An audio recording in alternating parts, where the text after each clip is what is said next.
শিলচরের কাছে কাশীপুর দ্বিতীয় খণ্ড এলাকায় তীব্র জল সংকট। বৃহত্তর বেঙ্গলি কলোনির মানুষ পানীয় জল থেকে বঞ্চিত।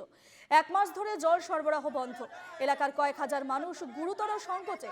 1 বছর আগে একটি জল সরবরাহ প্রকল্প উদ্বোধন করা হয়, কিন্তু বিদ্যুতের লাইন কেটে দেওয়ায় প্রকল্পটি বন্ধ রয়েছে। পানীয় জলের দাবিতে বিক্ষোভ দেখান এলাকার বাসিন্দারা।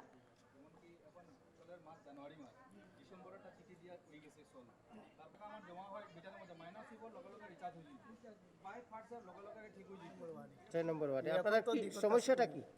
সমস্যাটা হইলো আমি এই এরিয়াতে যখন আই তো পাবলিক আমার দেখিয়া কয় যে জল আমরা তো প্রায় কয়েকদিন ধরিয়া প্রায় মাস দিন ধরিয়া জল পাইতেছি না।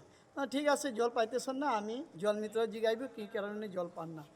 তো জল মিত্রের জিগানি পরে পাওয়া গেছে যে এখানে ইলেকট্রিক লাইনটা ডিসকানেক্টেড।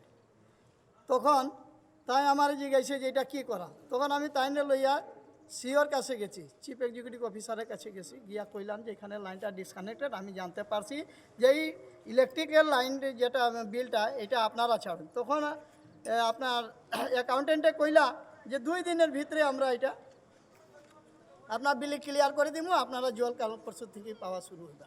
আজকে 8-9 দিন হয়ে গেছে।